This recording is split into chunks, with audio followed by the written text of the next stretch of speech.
haddii aad tahay gabar aadna isku aragtid caadada in ay kasoo horumarto waqtigeeda, caadadii horena ay kugu dhacday ama dhiiggii horena uu kugu dhacay waqtigii laga rabay, haddana aad isku arkaysid dhiig kale oo waqtigiisii ama waqtigii la gaarin in aad isku aragtid dhiig kale, ama bishii gudaheed in aad dhiig kale aad isku aragtid waqtigii oo dhiigga caadiga ah looga tirgalayna la gaarin. haddaad isku aragtay dhibkaasi, dhamaysa muuqaalkani waad arki doontaa 5 shay kuu keeni karta caadadaada in aad mar labaad aad isku aragtid ama aad isku aragtid waqtigii ka hore inaad caado kale ay kugu dhacdo waqtigii aan la gaarin. soo dhawaada asxaabay, magacayga waa Dr. Saddam Hussein.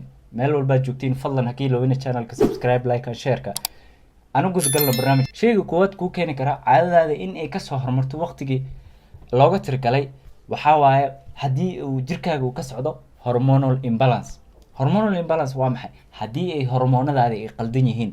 hormoonada u xilsaaran dhiigga caadada ah waxaa waaye estrogenka iyo progesteronka. estrogenka iyo progesteronka haddii ay wax ay ka qaldamaan, haddii mid uu hoos aado midna ay hoos u dhacdo, ama haddii maaragtay labadiiba ay isdabamaraan ay qaldan yihiin sidii looga tirgalay, gabadhii waxay isku arkaysaa bishii gudaheed in ay dhiig laba mar ay isku aragto. tani waxay u dhigantaa dhiiggaaga in uu qaldamay. shayaasha kale oo hormonal imbalance ka keeni kara waxaa waaye waxyaalaha kale oo hormoonkaaga inuu qaldamo ku keena waxaa waaye haddii aad qanjarka thyroidka ah dhibaato aad ka qabtid. still under hormonal imbalance ka dhibka wax kale oo ku keeni kara oo hormoonadaada qaldi kara waxaa waaye waxa loo yaqaano haddii aad birth control pills aad isticmaaleysid. birth control pills waa maxay? haddii aad family planning aad isticmaaleysid ama haddaad bilaabaysid family planning ka hadda bishii waxaad isku arkaysaa waqtigii oo la gaarin caadada in ay kasoo horumarto. shayga labaad kuu keeni kara in aad dhiigga aad bishii gudaheed aad waqti kale aad isku aragtid waxaa maxay?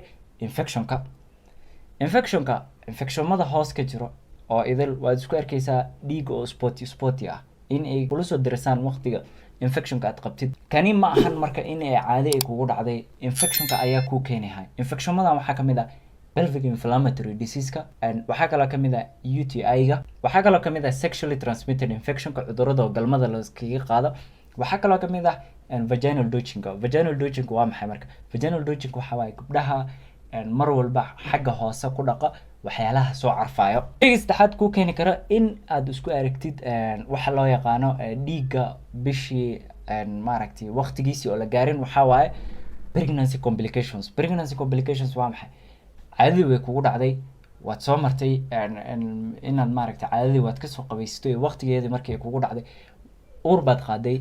uurkii haddii oo meeshii looga tirgalin uu ka abuurmo ama uu ku abuurmo meeshii looga tirgalin gaarka ah waxaa waaye waxa loo yaqaano ectopic pregnancy-ga. ectopic pregnancy-ga marka waxaa waaye outside the uterus uu ku abuurmaya, makaanka banaankiis buu ku abuurmaya. makaanka banaankiis hadduu ku abuurmo waxaa kula soo darisaya inaad dhiigaad isku aragtid. shayga kale oo kuu keeni kara still pregnancy complication kala socda waxaa waaye hadduu diliin uu kugu dhaco waad isku arkaysaa bishaas gudaheed inaad dhiiggaaga waqtigii oo la gaarin aad dhiig kale aad isku aragtid. shayga afraad kuu keeni kara inaad dhiigga aad isku aragtid waqtigii oo la gaarin waxaa waaye uterine fibroid-ka haddaad qabtid, waxaa ama sida kale loo yaqaano burada makaanka.